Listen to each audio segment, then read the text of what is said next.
the greatest fear of every creature that is alive, is death. The destruction of the ego self-identity, the fear of the intense pain that it conveys, and that is expected. Death instigates intense fear in all of us, especially when we've confronted the loss of a loved one, friend, family or pet. The death of a loved one gives us the strongest and most maddening psychological and mental pain, so we translate it to our own death, even though many times we may fear how we get to it rather than death itself. But from the point of view of the one who dies, death is a predator with no teeth. All the accounts of people who remember how they died in previous lifetimes, and also what other people who have had near-death experiences have shared, that indeed, there is a lot going on in the spirit side and that there is no destruction of our own identity and ego self. We continue to be conscious of ourselves, of who we are and how we got there. This is at least mostly as there are many accounts of people who don't know they are dead, so it would depend on how they died. Even from the point of view of the information that is freely available on Earth, not having to trust anyone, or any single spiritual teacher or master, the amount of information that indicates that there is a spirit world and that our consciousness transcends after our life has ended, is overwhelming. I know that countless scientists may want to refute this, explaining away everything in a purely deterministic and materialistic manner, but as I explained in my video, the falsity of Earth science, the scientific method cannot be applied to everything and it is also controlled so that the results conform to the interests of the ones in power. You cannot apply the scientific method, of having to be able to reproduce and repeat results to validate something as scientifically proven, to everything that exists, and even many disciplines that are considered to be sciences simply cannot corroborate nor prove any of their theories and hypotheses. Examples of such sciences would be astronomy, where the scientists can only observe the heavens, formulate hypotheses about what they see, and try to explain away everything using mathematics, even though it has been proven that it results in a self-contained mathematical universe that does not reflect the outside world, this mostly in the case of astrophysics. Or sciences such as anthropology, psychology or sociology, where their subjects are impossible to prove anything in them using the strict rules of the scientific method, and forcing it on these disciplines results in incongruent and dangerously wrong conclusions. My point is that Earth's science simply cannot prove countless things that are known to be true in other more intuitive ways, and beyond any shadow of a doubt. The conclusion other much more advanced cultures have come to accept as truth and hard fact is that the body works as a filter for perception, to only experience living within a very narrow and restricted bandwidth of frequencies that are perceived as the so-called material world, and that narrow bandwidth is also part of the spirit world, resulting in there being no such thing as a material world as it is only a perception. The illusion of being in a body, or of being a body is very compelling, very strong indeed, and that is the whole point of it, to provide that experience. But you are a soul, you are free from all concepts of time and space. Everything that you truly are is in the ethers, in the spirit worlds, and what you perceive as someone, as yourself in a body is only the translation into the so-called material world that biology gives. Everything you truly are and everything you experience, and all your memory is not in your body, your brain, nervous system and DNA are the translators into the material world. Your DNA and each of its crystalline parts act as antennas that are activated or commence to vibrate when a frequency of vibration is in accordance with theirs, and the specific DNA code in each cell is tuned to one specific soul, as a specialized receptor. You are experiencing the so-called material world through your body, but you are not your body, much as when a drone is used to go into far away and difficult to access places and its operator sees through the cameras of the drone and manipulates objects using the drone's mechanical arm and hand. All the operator's attention may be there with the drone, but the subject is not in the drone. There have been many instances where a person suffers major brain damage, resulting sometimes in the removal of a large part of the brain, and it has been proven that all the memory of the person is still there, nevertheless. Memory loss is caused by much more complicated factors that compromise the entire brain's ability to act as a translator for the soul on the etheric side,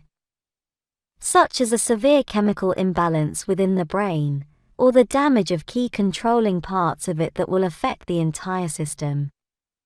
There are specialized parts of the brain that process and control specific functions, for example, specialized areas for sensory perception, speech centers, and so on, but in the case of memory, there are none, as the entire brain works as the translator. Memory is very much linked with who we are and with the formation of our ego self, and it is not found inside the brain, it is in the etheric field, in the spirit world. This causes people with severe memory compromising conditions like Alzheimer's disease not to be able to access the memory on the etheric side because their physical brain is compromised and is unable to complete the connection. But the person is still there, probably feeling despair and trapped inside a body that cannot translate into the material world what the soul intuitively knows is there. But the knowledge that we transcend death, and that we go on, manifesting the world we are in as a direct reflection of who we are and of our vibration, knowing that we can reincarnate into a physical body if we want, should be very comforting. I find it especially important for the people, for the souls on earth to know this, as they are so heavily immersed inside a society that constantly pushes materialism and determinism as the only thing that truly exists in the universe. Life on earth, inside Western society, has pushed the notion of being only a body, and insisting that there is no proof of anything else, as another mechanism to control the masses. As I have come to find, even Christianity accepted and taught the concept of reincarnation, well into the Middle Ages, until people in Italy started to commit suicide in very large numbers as they were desperate because of the high taxes and the exploitation they were being subjected to, by overlords and by the church itself. So they had to erase reincarnation from their teachings to be able to impose the notion of heaven and hell, to instigate terror in the hearts and minds of their population. It is clear that on earth the controllers are interested in instigating everything that brings despair to the population. They promote everything that makes people feel separated from Source itself, as awakened and enlightened people are impossible to exploit and control. But rest assured that all stellar cultures know that the spirit world is there beyond any doubt, and so does reincarnation, and the concept that we don't lose our ego self-identity when we pass on. You cannot ever be separated from Source, because you are Source, and that becomes something to see as blatantly obvious. I strongly suggest you invest some time researching the paranormal. If you haven't already, you quickly start to be able to discern fraud and fiction from the real thing, and it is then that you start to realize that there cannot be any other explanation than the fact that the spirit world is there. Don't be afraid of evil spirits and entities, because once you understand them well, you begin to see that you can control what you experience, but I strongly discourage making any kind of rituals, summoning, playing with the unknown, or giving rites of pass to anything you don't understand. The spirit world is there and it does affect the material world in a very direct and strong manner, and not understanding this fact, entering into skepticism and denial, and following scientific deterministic and materialistic dogma can have strong consequences. Because as we've come to understand here, those dark entities that may be egregores and manifestations of the human collective, have in their best interests to make the population of living humans on Earth believe that they do not exist, as to be able to exploit and control them more efficiently. I see that the spirit side is far more complicated to understand than the material world, but it is possible and it is a necessity for us all who have a body. But the good news is that we can protect ourselves and our energy so we can control what we experience and what we want. The spirit world is often associated with ugly and evil entities and things, but it is not only that. As I've said before, it is only a matter of perception and of personal vibration and frequency that dictates what we will see and experience wherever we are, dead or alive. The spirit world is our true home, and it is beautiful and truly magnificent, but we must also stop associating our conscious sentient existence only with the material world, because the spirit side and material side are the same, so we need not wait to be on one or another side to manifest all that we want and all the best things and experiences we all want for ourselves and our loved ones. We are incarnated for the learning experience of being able to control what we feel, think, and manifest.